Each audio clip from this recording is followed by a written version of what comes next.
What if at your next job interview, your potential employer pulls out problematic tweets or nude photos you posted online 5 years ago? Well, that might be unlikely. But someone using that to blackmail you isn't. We put out so much information into the internet daily that it's hard to trace it all back, and sometimes it's even harder to delete. And if you've ever tried to completely delete every trace of yourself online, I have some news for you. It's impossible. However, there are ways you can reduce your digital footprint. So, here's what you need to know if you've ever Googled, how can I delete myself from the internet?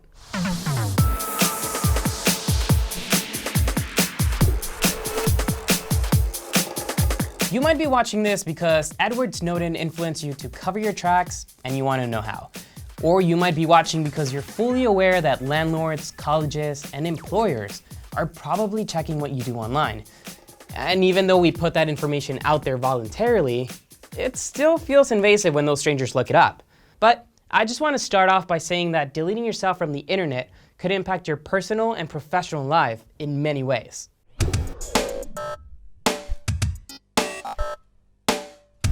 Here's a quick preview of what could be affected as you minimize your digital footprint.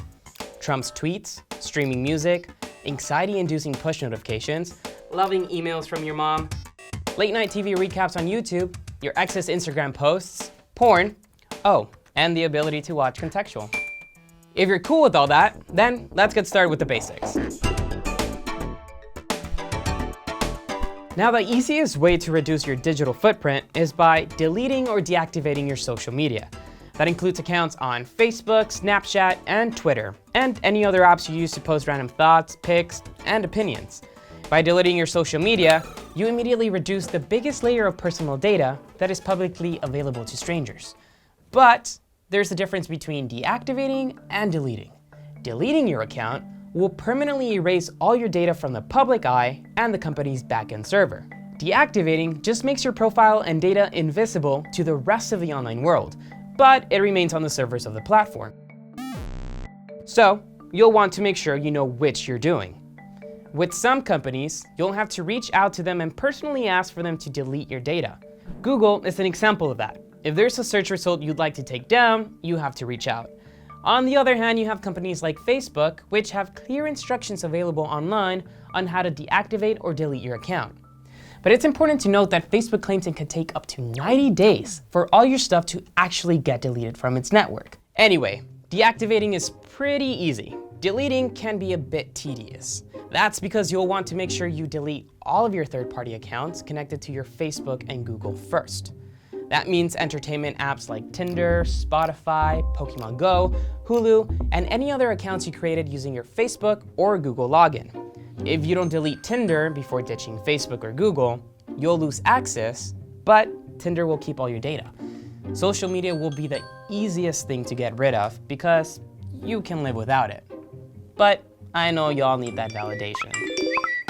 If you're really serious about reducing your online presence, delete your Gmail or any other unencrypted email service you use.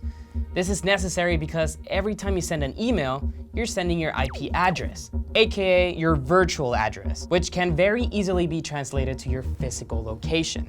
A quick solution for this would be using encrypted email services such as Proton Mail. And while we're talking about location tracking, hiding your digital tracks would also mean using a VPN, or virtual private network, every time you access the internet. You'll also have to use search engines such as DuckDuckGo that don't track what you search like Google does. Let's move on to data brokers. You know when you Google yourself and see all those databases pop up with all your basic information, like phone number, addresses, and social media handles? Well, those are data brokers. These databases gather all the information about you that's online through public records and then either sell it to private companies or just put it up for free for the public to see. But all these sites, including White Pages, Spokeo, and Intellius, should have ways to opt out. It will take you a while, and there's always a possibility that your name will pop up again in one of these databases. So you'll have to make a habit of checking every so often. Just think about it like a scavenger hunt or whack-a-mole. It'll be fun, trust me. There are also online resources that can help eliminate the websites you're registered under. One of them is justdelete.me, an extremely thorough directory of links to delete your account from any web services. You just search for the website you're trying to leave, and chances are, it has a direct link to that delete button you're looking for.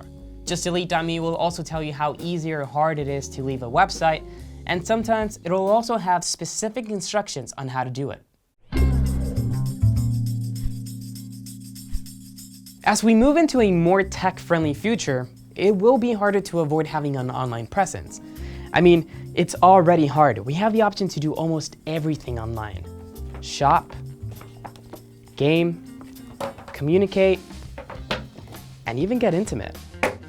But it's important to know that you have control over what you put out there. You don't have to go all hardcore and purge everything, by the way, unless you want to get rid of your smartphone and go back to using a flip phone. That'd be an easy fix to most of these challenges. I'm just painting a bigger picture here so you can know your options and decide what stays and what goes. I feel like Marie Kondo right now telling people what to get rid of. This doesn't spark joy. Think about the 16-year-old kid that's the future president of the United States. They'll have their entire life documented online. So teenagers and parents alike, listen up. Be careful with what you post and do online, because like I said before, it will come back and haunt you. Just look at our congressmen. They didn't grow up in a digital era, and we still know of the terrible shit they did. We all have different needs when it comes to access to the digital world, so no solution is a one-size-fits-all. For example, will deleting Gmail impact your work? Or will deleting Instagram make you feel more distant from your family? You'll have to carve out some time to assess your own situation and act accordingly. But if I've had even 1 ounce of influence on you today, then there's a chance this is the last video you'll ever watch online. So have a nice life. Hey y'all, thank you so much for watching ConTECHtual. If you enjoyed watching this as much as we did making it, then please make sure to like and subscribe. And tune in next Thursday to watch a new episode. Also, we would love to hear from you. So if you have any topic ideas or just want to chat, make sure to comment in the section below or message us. See you next time.